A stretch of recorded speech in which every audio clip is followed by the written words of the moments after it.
Subscribe करें knowledge संग्रह channel को, साथ ही बेल आइकन को भी प्रेस करें ताकि हमारी कोई भी वीडियो आपसे मिस ना हो।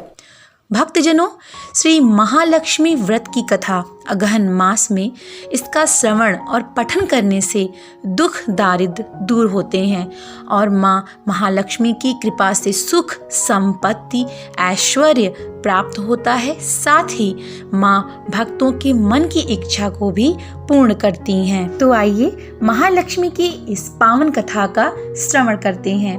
सौराष्ट्र में भद्रसवा नाम के एक राजा थे। वे बड़े पराक्रमी राजा थे। 4 वेद 6 शास्त्र 18 पुराणों का उन्हें ज्ञान था। उनकी रानी का नाम सूरत चंद्रिका था। रानी दिखने में सुंदर और सुलक्षणा थी तथा साथ ही पतिव्रता भी थी। उन दोनों को 7 पुत्र तथा उसके बाद एक कन्या का वरदान मिला था। कन्या का नाम श्यामबाला था। एक बार महालक्ष्मी जी के मन में आया कि जाकर उस राजा के राजप्रसाद में रहें। इससे राजा को दुगनी धन दौलत की प्राप्ति होगी और वह इस धन दौलत से अपनी प्रजा को और सुख दे पाएंगे। गरीब के घर अगर रहे और उसे धन दौलत प्राप्त हो तो वह स्वार्थी की तरह केवल अपने ऊपर ही खर्च करेगा। यह सोचकर श्री महालक्ष्मी जी ने बूढ़ी ब्राह्मण स्त्री का रूप धारण किया। हाथ में लाठी लिए लाठी के सहारे रानी के द्वार तक पहुंची। यद्यपि उन्होंने बूढ़ी औरत का रूप धारण किया था, पर उनके चेहरे पर देवी का तेज था। उन्हें देखते ही एक दासी सामने आई। उन्होंने इनका नाम धाम काम धर्म सभी कुछ पूछ डाला। वृद्ध ब्राह्मण का रूप धारित माता लक्ष्मी ने कहा, बालिके, मेरा नाम कमला है। मेरे पति का नाम भुवनेश है। हम द्वारिका में रहते हैं। तुम्हारी रानी पिछले जन्म में एक वैश्य की पत्नी थी। वह वैश्य गरीब था। दरिद्र के कारण हर रोज घर में झगड़े होते थे तथा उसका पति रोज उसे मारता था।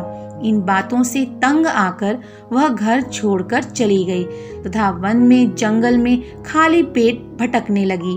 उसकी इस दुर्दशा पर मुझे दया आई। तब मैंने उसे सुख संपत्ति देने वाली श्री महालक्ष्मी की कथा सुनाई। मेरे कहने पर उसने श्री महालक्ष्मी का व्रत किया। श्री महालक्ष्मी प्रसन्न हुई। उसकी गरीबी दूर हुई। उसका घर संसार दौलत संपत्ति संतति से भर गया। बाद में पति पत्नी दोनों परलोक सिधारे। लक्ष्मी व्रत करने के कारण वे लक्ष्मी लोक में रहे। उन्होंने जितने साल महालक्ष्मी का व्रत किया उतने हजारों साल उन्हें सुख भोग मिला। इस जन्म में उनका जन्म राजघराने में हुआ है, परंतु वह श्री महालक्ष्मी का व्रत करना भूल गई हैं। उसे यह याद दिलाने मैं यहाँ आई हूँ। बुढ़िया की बातें सुनकर दासी ने उन्हें प्रणाम किया तथा श्री महालक्ष्मी का व्रत किस तरह किया जाए इस बारे में पूछा। बुढ़िया रूप धारण किए हुए श्री महालक्ष्मी माता ने दासी को पूजा की विधि तथा महिमा बताई। इसके बाद वह दासी माता को प्रणाम कर रानी को बताने अंदर चली गई। राजवैभव में रहते हुए रानी को अपने ऐश्वर्य का बहुत घमंड हुआ था। संपत्ति तथा अधिकार की वजह से वह उन्मत्त हो गई थी। दासी द्वारा बताई गई बुढ़िया की बातें सुनकर वह आग बबूला होकर राजद्वार पर आकर बुढ़िया रूपी श्री महालक्ष्मी पर बरस पड़ी। उसे यह मालूम नहीं था कि श्री महालक्ष्मी माता बुढ़िया का रूप धारण किए द्वार तक आई हैं, परंतु रानी का इस कदर रूख बर्ताव तथा अपना अनादर देखकर माता ने वहां ठहरना ठीक न समझा। वे वहां से चल पड़ी। राह में उन्हें राजकुमारी श्यामबाला मिली। उन्होंने श्यामबाला को सारी बात बताई। श्यामबाला ने अपनी ओर से श्री महालक्ष्मी माता से क्षमा मांगी। माता को उस पर दया आई। उन्होंने श्यामबाला को श्री महालक्ष्मी व्रत के बारे में बताया। उस दिन अगहन मार्गशीर्ष माह का पहला गुरुवार था। श्यामबाला ने परम श्रद्धा से श्री महालक्ष्मी का व्रत रखा। फलस्वरूप राजा सिद्धेश्वर के सुपुत्र मालाधर से उसका विवाह हुआ। वह धन दौलत ऐश्वर्य वैभव से माला माल हो गई। पति के साथ ससुराल में आनंद से दिन बिताने लगी। इधर श्री महालक्ष्मी का रानी पर प्रकोप हुआ। फलस्वरूप राजा भद्रश्रवा का राज्य एवं राज कारोबार नष्ट हो गया। यहाँ तक कि खाने के भी लाले पड़ गए। ऐसी हालात में एक दिन रानी ने राजा से निवेदन किया, हमारा दामाद इतना बड़ा राजा है, धनवान है, ऐश्वर्यशाली है, क्यों ना उसके पास जाएं, अपना हाल उसे बताएं, वह जरूर हमारी मदद करेगा। इस बात पर राजा भद्रश्रवा दामाद के पास रवाना हुए। राज्य में पहुंचकर एक तालाब के किनारे थोड़ी देर विश्राम लेने के लिए ठहरे। तालाब से पानी लेने आते जाते दासियों ने उन्हें देखा। उन्होंने विनम्रता से उनकी पूछताछ की। जब उन्हें यह मालूम हुआ कि वे रानी श्यामबाला के पिता हैं, तो दौड़ते हुए जाकर उन्होंने रानी को सारी बात बताई। रानी ने दासी के हाथ राज परिधान भेजकर बड़े ठाट से उनका स्वागत तथा आदर सत्कार किया, खान पान करवाया। जब वे लौटने लगे तो सोने की मोहरों से भरा घड़ा दिया। राजा भद्रश्रवा जब वापस लौटे तो उन्हें देखकर रानी सूरज चंद्रिका खुश हुई। उन्होंने सोने की मोहरों से भरे घड़े का मुंह खोला, पर हाय भगवान, घड़े में धन के बदले कोयले मिले। यह सब श्री महालक्ष्मी के प्रकोप से हुआ। इस प्रकार दुर्दशा में और कई दिन बीत गए। इस बार रानी स्वयं अपनी कन्या के पास गई। वह दिन अगहन माह का अंतिम गुरुवार था। श्यामबाला ने श्री महालक्ष्मी का व्रत किया, पूजा की, अपनी माता से भी व्रत करवाया। इसके बाद रानी अपने घर आई। श्री महालक्ष्मी का व्रत रखने पर उसे फिर से अपना राजपाट, धन दौलत, ऐश्वर्य प्राप्त हुआ।